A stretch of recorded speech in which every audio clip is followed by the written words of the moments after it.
स्थापना दिवस और पुरातन छात्र समागम के इस कार्यक्रम के अवसर पर मैं सबसे पहले आज राष्ट्रपिता महात्मा गांधी जी की जयंती है और इसी बनारस की माटी में पैदा होने वाले भारत के पूर्व प्रधानमंत्री भारत रत्न लाल बहादुर शास्त्री जी के भी जयंती। मैं हृदय की समस्त भावनाओं के साथ बहुत ही श्रद्धा के साथ अपने इन दो महापुरुषों की समृद्ध स्मृतियों को नमन करता हूं। इस कार्यक्रम के अवसर पर हम सब लोगों के बीच में उपस्थित श्रीमान कुलपति महोदय, professor A K. Tyagi ji, professor Ranjan Kumar ji, अभी विजय जी की बात हम लोग सुन रहे थे। मेरे पार्टी के बनारस के जिला के उपाध्यक्ष और हमारे प्रतिनिधि भाई संजय सिंह जी, मेरे पार्टी के ही बहुत ही वरिष्ठ नेता और एक मंडल के सम्मानित अध्यक्ष आदरणीय कमलेश मौर्य जी, यहाँ के छात्र संघ के पूर्व महामंत्री और मेरे प्रिय भाई आदरणीय संतोष यादव जी, हमारे मित्र इंजीनियर साहब, मैं यहाँ पर उपस्थित अपने सभी इस संस्था से जुड़े वरिष्ठों का अभिनंदन करता हूँ। साथ ही नए और पुराने जितने भी छात्र यहाँ उपस्थित हैं, मैं आप सबका भी उत्तर प्रदेश की सरकार की तरफ से स्वागत करता हूँ। नवरात्र का महीना है, साथ ही मां से प्रार्थना भी करता हूँ कि उनका आशीर्वाद हम सब लोगों के ऊपर, इस संस्था के ऊपर, आप सब लोगों के ऊपर उनकी कृपा हमेशा सदैव बनी रहे। देखिए, कभी कभी कोई दिन, कोई तारीख ऐसी आती है जो निश्चित तौर पर हमारे जीवन की बहुत महत्वपूर्ण तारीख बन जाती है। वैसा ही 2 अक्टूबर है। ये मामूली तारीख नहीं है।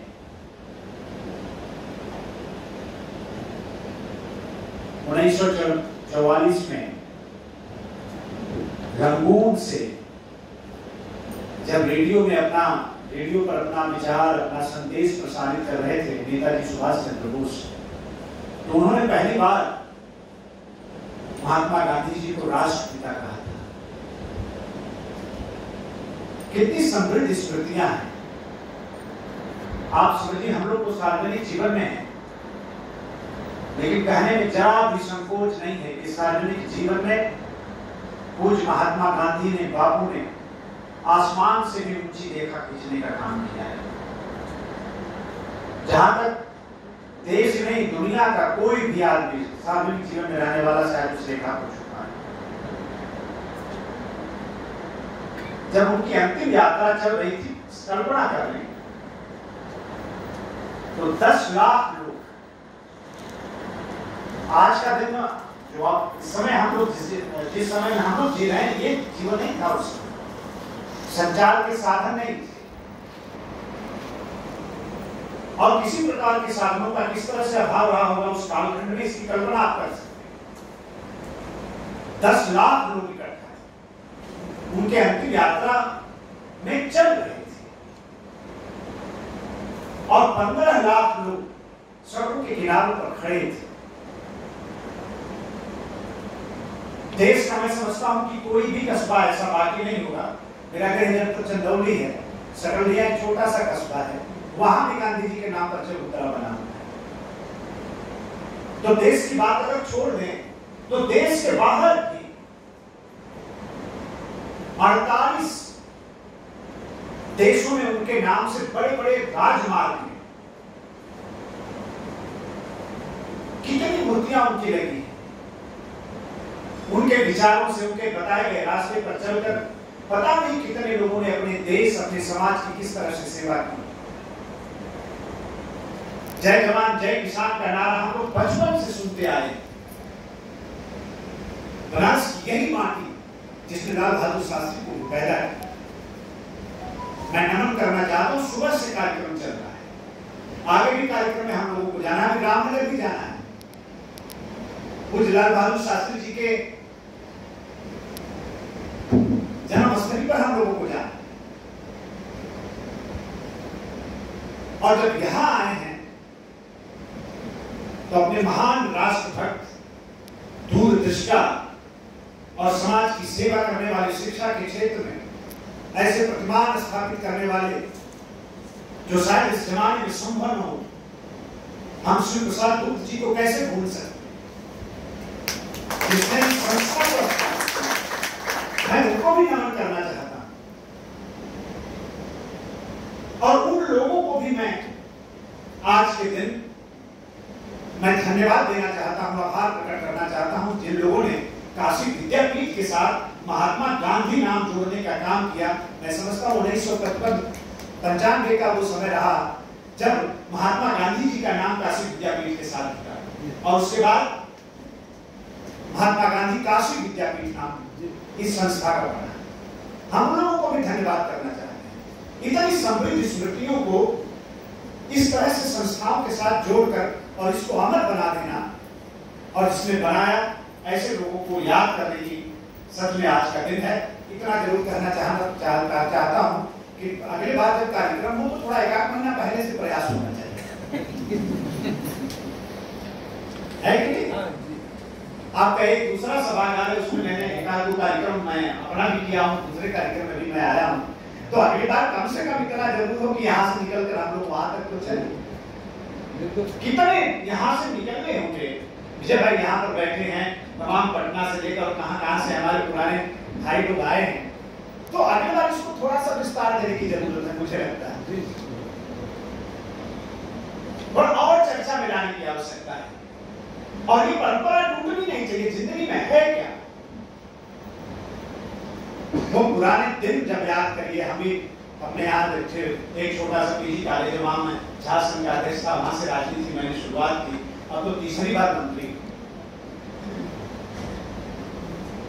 लेकिन जब पुराने लोग मिलते हैं तो किस तरह से साथ खेला कूदा, पढ़ा लिखा, किस तरह से वो समय जब सामने आता है तो इतना अच्छा लगता है मन को। ये हो सकता है कि अति व्यस्तता के कारण इसकी कीमत उस समय न समझ में आती हो, लेकिन जब मिल जाते हैं, जब बैठ लेते हैं साथ में, और साथ में बैठकर जब पुराने बीते हुए दिन की हम चर्चा करते हैं, याद करते हैं, तो ऐसे कार्यक्रमों की सार्थकता और बढ़ जाती है।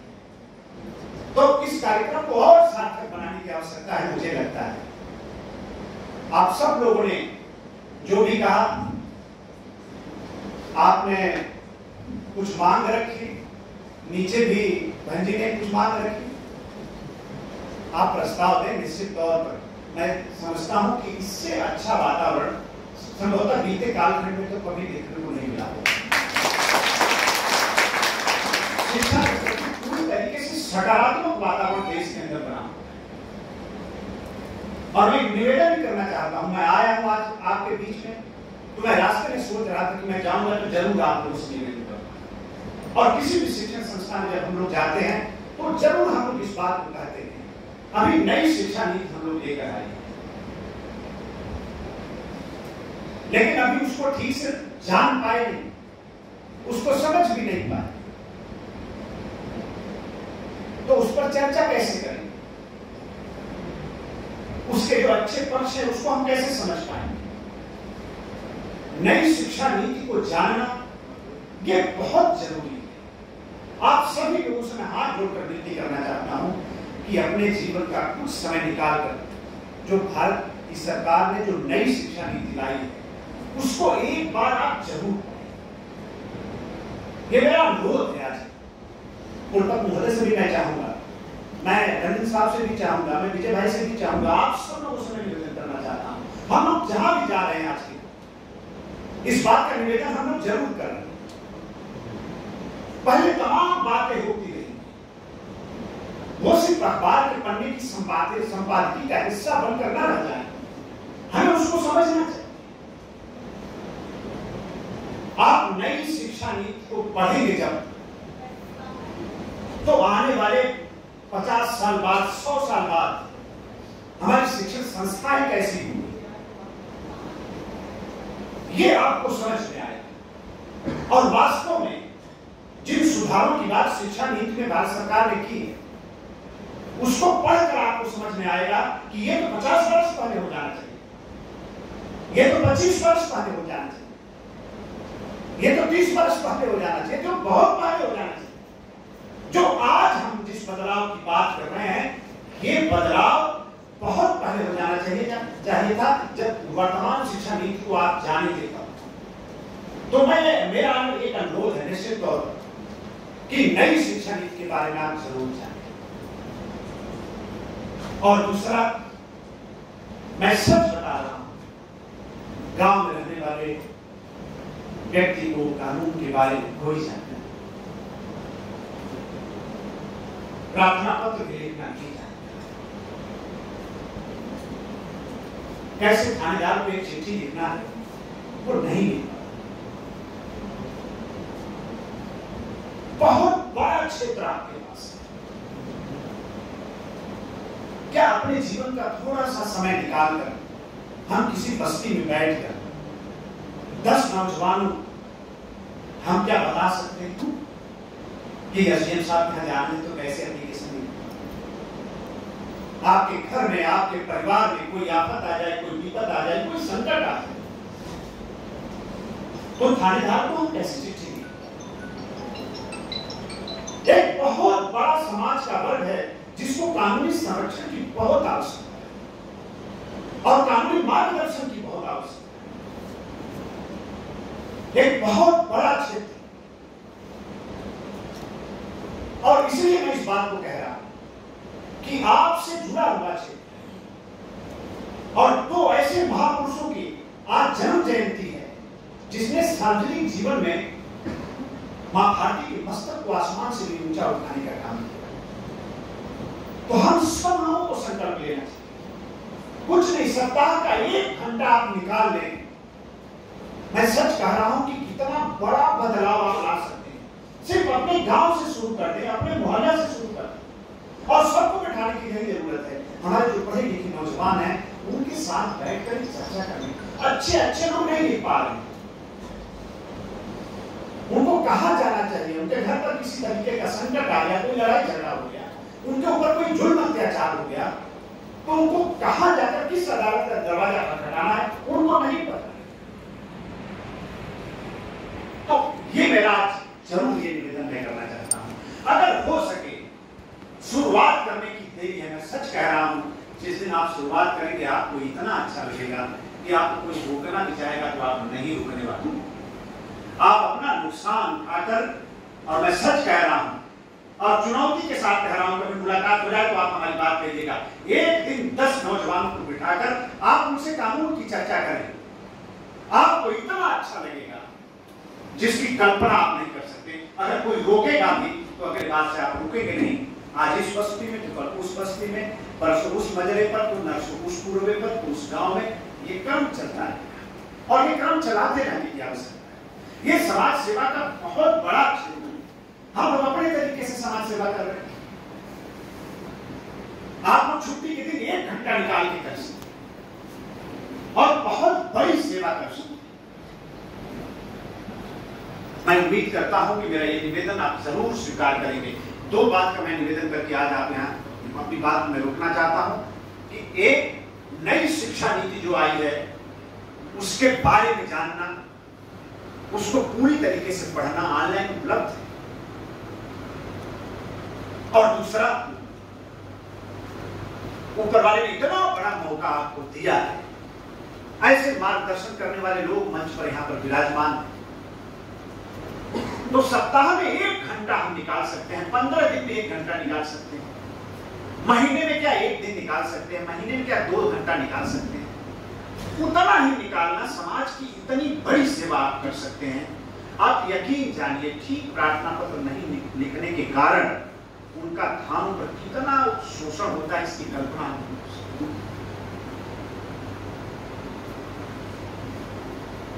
थोड़ा एक जागरण से जुड़ना चाहिए, अपने तरीके से समाज सेवा से जुड़ना चाहिए, समाज से जुड़ना चाहिए। और ये भी एक प्रकार की राष्ट्रभक्ति है। हमारे पास ज्ञान है, उसको अपने अंदर रखकर हम क्या करेंगे? और आपकी संस्था का तो ध्येय ही है। संस्था ने क्या कहा? आपकी संस्था ने कि ज्ञान अमरता का माध्यम है, यही तो है।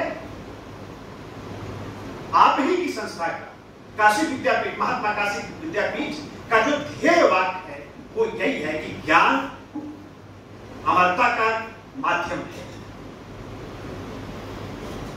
तो आपका ज्ञान जब विस्तार पाएगा तो अमर होगा, लोग चर्चा करेंगे। नहीं, समाज में समझिए कि डॉक्टर, मास्टर, वकील कितना बड़ा सम्मान, डीएम साहब भी शायद इतना सम्मान नहीं पाते। हमारे समाज में जो गुरुओं का सम्मान है, जो डॉक्टर साहब लोगों का सम्मान, जो वकील साहब लोगों का सम्मान बहुत बड़ा। तो इसको थोड़ा सा और इस पे काम करने की आवश्यकता है। मुझे बहुत प्रसन्नता है, हमारी कुछ बहनें बैठी हुई हैं। मैं चंदौली 1 तारीख में गया था। कुछ राजनीति में जान ही रहे आप लोग के रहने पर कुछ मुकदमा हम लोगों पर चलते रहते हैं। मुकदमा के संदर्भ में मैं चंदौली कोर्ट में गया था, तो 1-2 बहनों को मैंने देखा। मैंने कई वहाँ के सीनियर जो हमारे वकील साहब लोग हैं उन लोगों से मैंने चर्चा किया कि कुछ बहनें यहाँ पर हैं, तो बता रहे थे कि 12-13 बहनें वहाँ पे चंदौली जो मुख्यालय है वहाँ पर हैं। आप सब लोग बैठी हैं। मैं हृदय से अभिनंदन करना चाहता हूँ और उम्मीद करता हूँ कि मेरे अनुरोध को, मेरे निवेदन को, मेरी प्रार्थना को आप जरूर स्वीकार करेंगे और भारत की शिक्षा नीति के बारे में खुद भी जानेंगे और लोगों को भी बताने का प्रयास करेंगे। और अपना जो ज्ञान है, जो विधि आपको भगवान ने इतना बड़ा अवसर दिया है, इसको भी समाज सेवा का एक माध्यम बनाएंगे। समाज सेवा में भी आप अपने आप को जरूर शामिल करेंगे।